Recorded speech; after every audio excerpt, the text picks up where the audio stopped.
A major manhunt is underway in London on Friday for the perpetrator that triggered explosion at the Parsons Green subway station.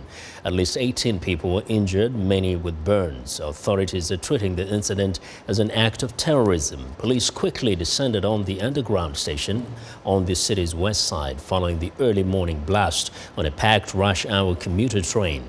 London police say an improvised explosive device was the source of the explosion and fire.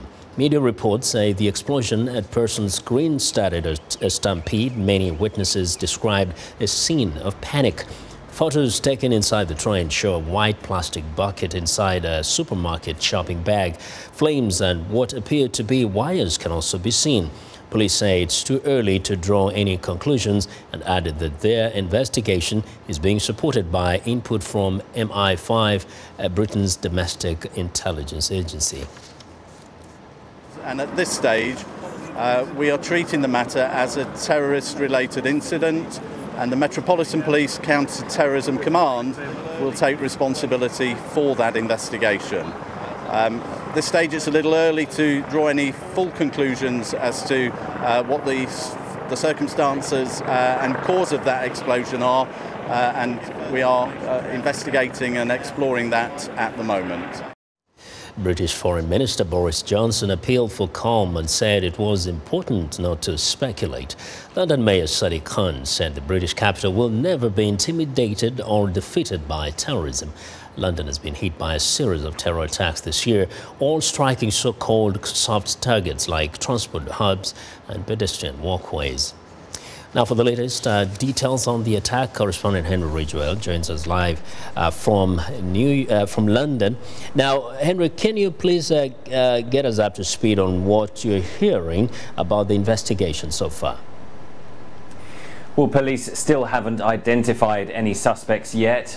It may be that they have names and identities in their own mind, but they haven't made them public yet. I think the course of the investigation is focusing on two areas.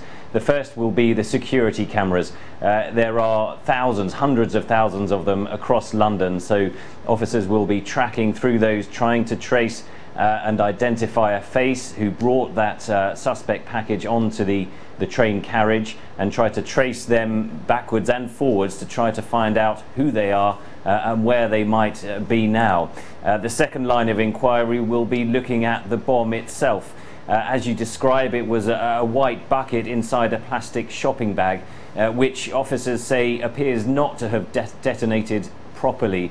So I think we've got away with far less a serious incident than we would have done otherwise. What happened to the package was that it just caught fire, effectively set off a lot of heat and noise, but it didn't explode in the way that the perpetrator intended. And so police do have a lot of forensic evidence on the scene that they can work through to try to establish who planted it, where he may have got the materials, and ultimately if he or she is working alone or part of a wider terror network.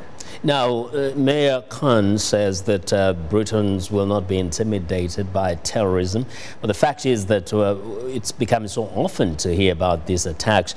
Do people generally feel that they are safe to travel around town, or do they have issues with the level of security that is being employed out there by the government?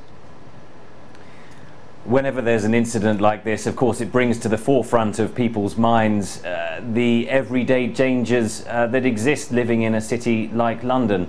But millions of people use the London Underground rail network every day, the bus network, the train network.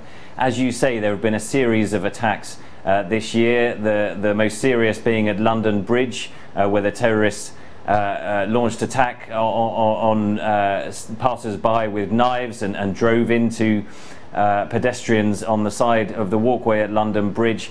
It is impossible for authorities to completely make the whole of London's travel infrastructure safe, and I think most Londoners, most people here accept that that is the case, and they have to get on with their lives as normal. The only reassurance that police and security services really can offer is that they say their level of intelligence suggests that large-scale terror attacks, the likes of which we saw in the 1990s and early 2000s, are now less likely because of their intelligence they have, but they do still face this everyday threat. Henry, thank you very much for the update. That's Henry Ridgwell reporting live from London.